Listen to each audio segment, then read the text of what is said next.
I thought about it, and I think it's actually easier to become a billionaire than an IndyCar driver. This is what IndyCar racing was, and frankly should be now.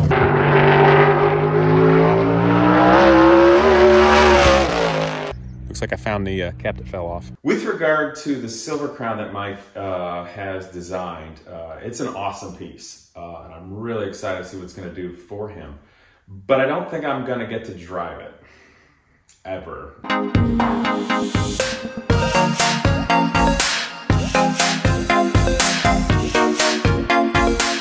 Today's a pretty cool day. I'm at Indianapolis Raceway Park, or also known as Lucas Oil, I guess. Anyway, pretty cool place, a little over half a mile asphalt oval, and you guys can hear over there the sound of a V8 engine. And that's because today something special is happening, in all honesty. So Mike Meyer designed a new Silver Crown car and chassis, which is cool because nobody's really done that in like 20 years. Obviously totally within the rule set, but the thing that makes me so happy about that, this is what IndyCar racing was, and frankly should be now. It's not just a big spec series for the uber wealthy. Like, smart people with ingenuity and a picture in their mind of what they want and using experience can build something with talent and fabrication and skill and go race it. So today I'm just hanging out. Tyler Rohrich is going to drive it. He's a really talented sprint car driver. I'm excited for Mike. I know he hasn't slept a lot at all in the last few days getting it done and all. Car's in bare steel, carbon, all that stuff. And then it's going to get torn down tomorrow and go to powder coating.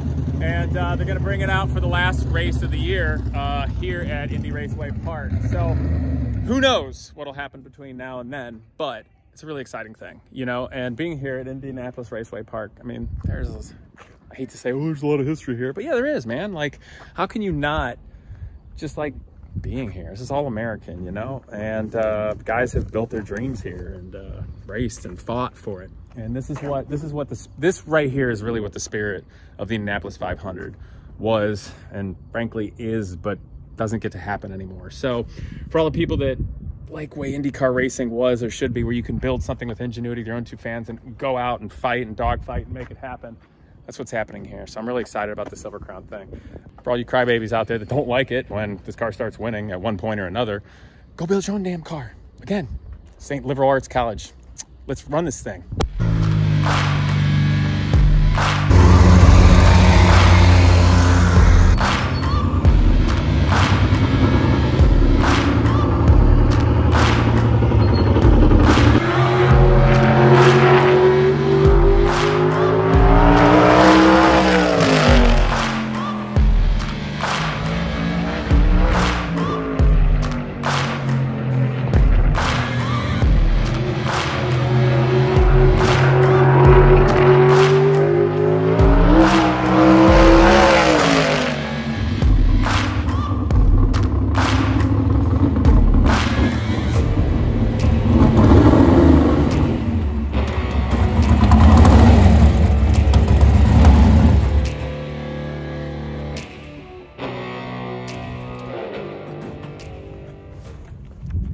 Alright, you guys, so went out a couple of times.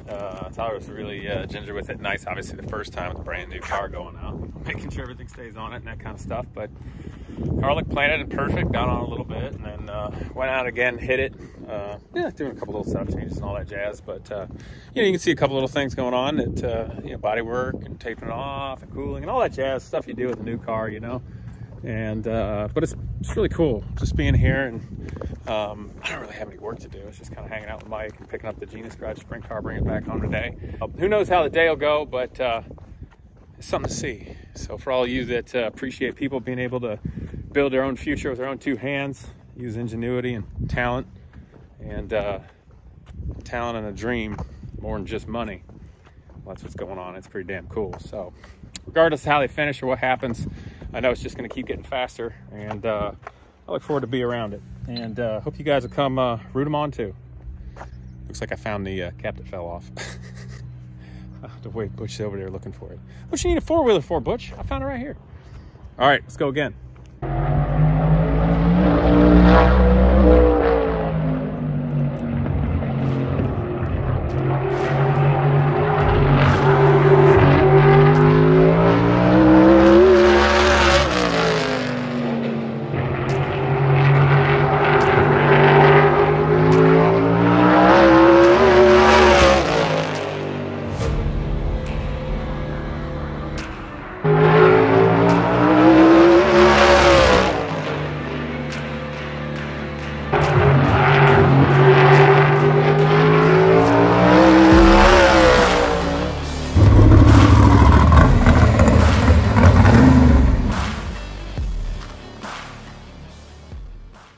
guys, so that was the day in the test day. Pretty cool thing. I hope you enjoyed it. Obviously a shorter video of seeing it.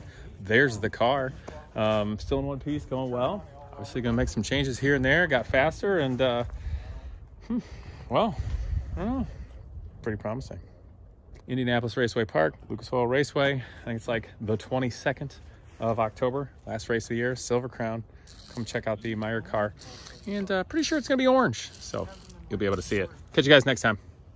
Okay guys, I hope you enjoyed that test, but I wanted to do an update on my racing personally. In the last 2 years, you guys have heard me say and try to do a lot of big things relating to American Open Wheel, the dream of racing, the Indy 500, etc. So what the hell is going on behind the scenes, and what's going on with the Meyers and Legacy Autosport and the future?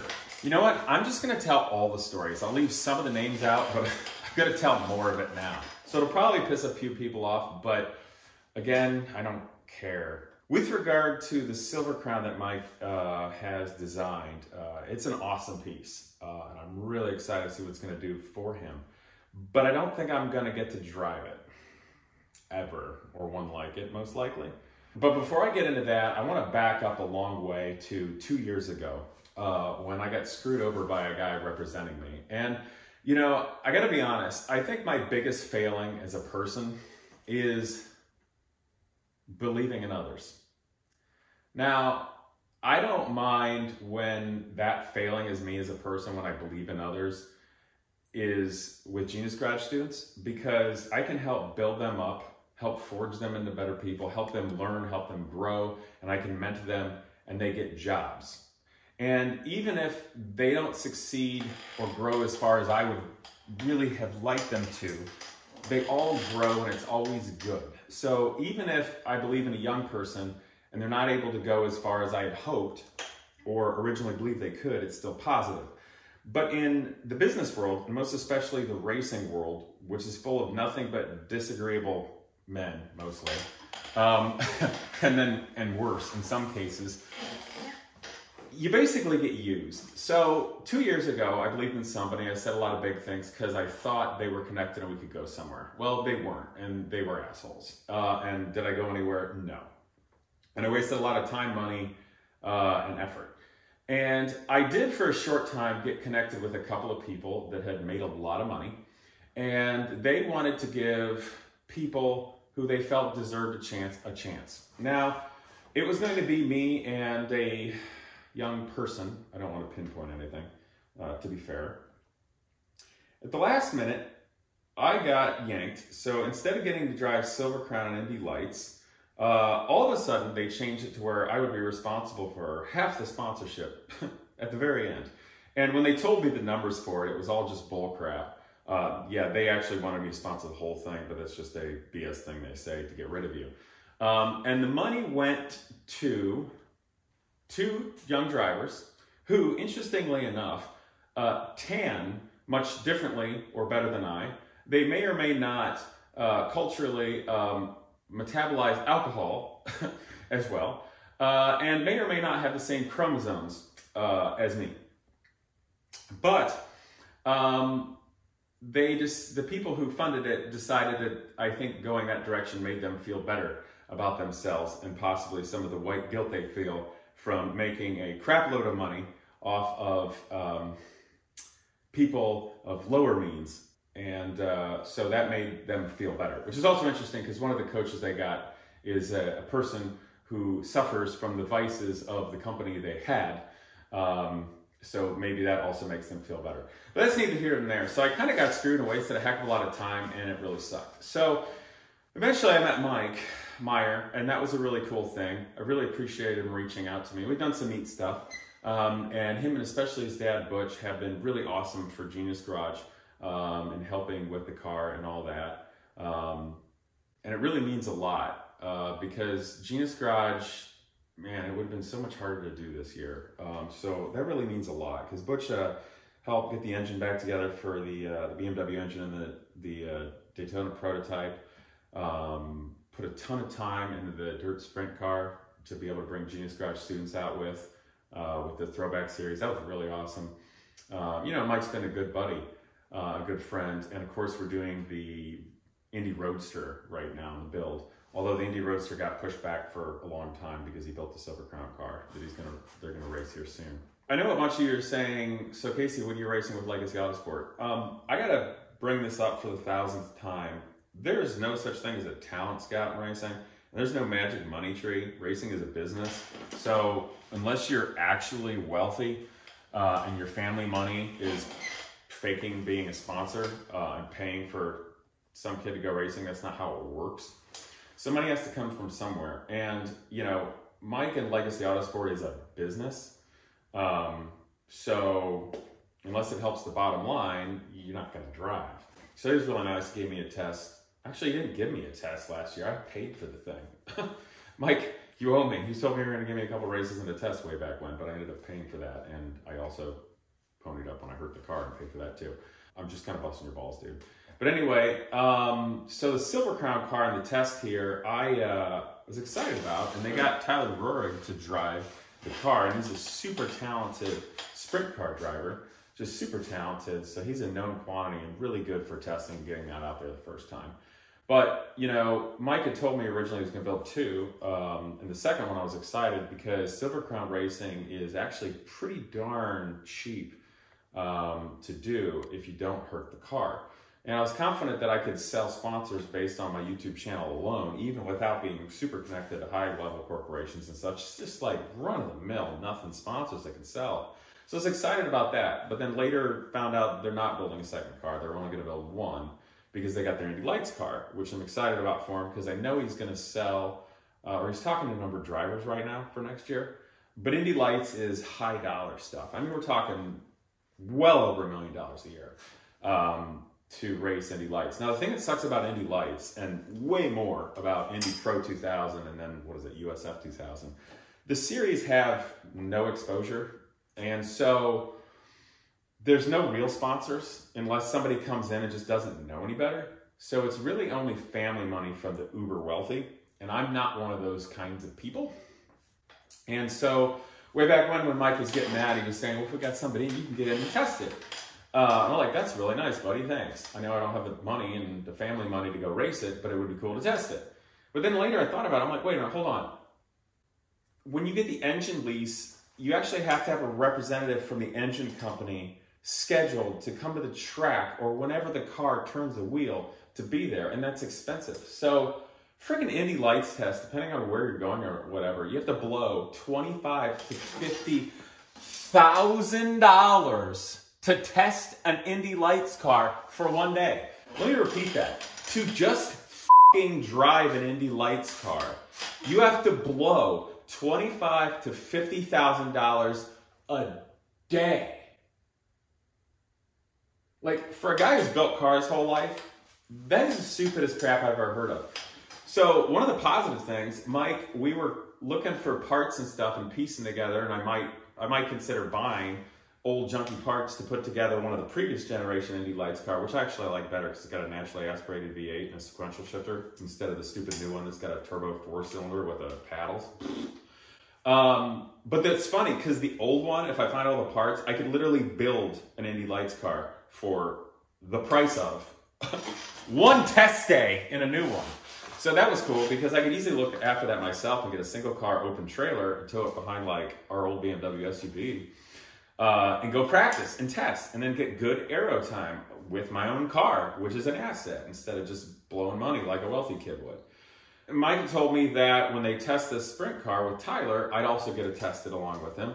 And, you know, if I was faster, I'd get to race it. But let's be real. I'm going to be nice to the car the first time out because I don't want to hurt it. And Tyler's got way more experience driving sprint cars, asphalt sprint and stuff. So, you know, he's the known quantity. You're going to want to put him in. But the problem is there's no second car. So I can't sell sponsors to drive a second car unless I just... It doesn't work out business-wise. So the thing is, for Mike, they want the known quantity to go faster than the car they have now because presumably that will help them sell drivers for other cars, and if they want to build chassis and stuff, that will help them sell it better than the unknown quantity, me, which needs some practice to get up to speed. Because when I think it was like 2 years ago, I tested Kyle O'Gara's Silver Crown car, And it was a really weird test because the whole day, none of them told me any lap times or gave me any feedback whatsoever. Kyle kind of told me the basic of what a line around Lucas Oil Raceway or Indianapolis Raceway Park was. By the way, it's kind of chilly in here, so forgive me. So they didn't tell me times all day. It was a really weird test, and I didn't get any feedback. So I'm just like, you know what? I'm going to have fun with this car. I'm going to drive it pretty fast, but I'm going to give a little safety margin and be chill because I don't want to hurt it because it's just a stupid test. And so it was in December. And then afterward, they still never told me any times, the whole effing day. And then, so I called the guy that funded the Silver Crown test afterward, just simply to say thank you, when I was at Union Jack Pub. By the way, it's really sad Union Jack's closed. That's just another travesty of 2020 BS. But anyway, so I called him in the parking lot. I go, I'm like, hey. And he answers the phone. He just goes, congratulations. And I'm like, okay, well, I don't know about that, but so I think thank you's in order. He's like, he didn't even acknowledge it. He just goes, you were 0.3 of a second off of Kyle. I'm like, okay, is that good? Kind of looking back, I'm like, that's not that good. I guess it was good enough to impress them back when, and the people involved with Kyle O'Gara's car, I talked to them on the phone like the day or two after, and they're like, well, you definitely proved yourself that you can be fast, and blah, blah, blah, blah, blah. So I at least hopped in one and was decent quick without trying and kind of driving slow so I don't hurt the car. But, so I gotta be honest, I'm pretty frustrated right now because I feel like I've completely wasted the last 2 years of my life with racing because I put a hell of a lot of energy and money into chasing a dream, a stupid dream, to race open wheel in Indy cars. When the sad truth of the matter is IndyCar is a giant spec series for the uber wealthy, period. They're all the same cars. You buy them and test them, whatever. You don't get to use ingenuity to build a car like Mike did with his Silver Crown car. And I ain't the uber wealthy. I don't know what I was thinking. I talked to, actually it was, I don't know. I'll just, should I say the name or not? A second generation driver of a famous European who raced Formula One Le Mans. I'll just say that. And he goes, Casey, you trying to drive open wheel in America is stupid. That's like you trying to try out for a boys band. And I'm like, okay, man, but this is the thing I'm going to go after. And if it doesn't work, I can always drive IMSA. And there's nothing wrong with IMSA. IMSA is super cool. But you got to go after your childhood dream, the all-American thing, right? Well, he was right. It is like a boys band because it's just a bunch of rich kids. And the funny thing is about like the entirety of the Road to Indy and Indy Lights, unless you are a person of a demographic that potentially tans better and Roger Penske wants to kind of like quietly fund to get there for the sake of equity and getting corporate people off his back because it's a giant white boy sport, you got to be from a massive amount of family money. And it's not really about the fastest person getting there.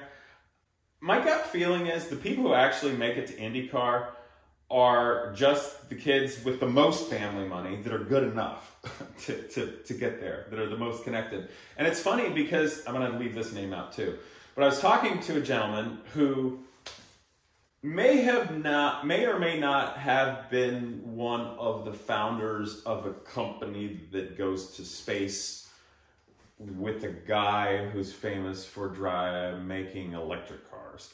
And I told him about the IndyCar thing, and then I was kind of chilling out because he was really nice, and he's like, hey, if you make it there, I'll absolutely come to watch and support you.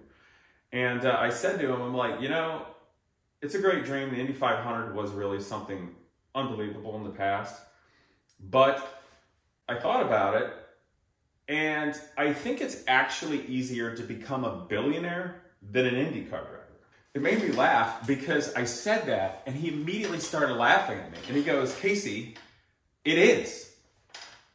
It's literally easier to become a billionaire than an IndyCar driver, which tells me there's something wrong with IndyCar as a sport.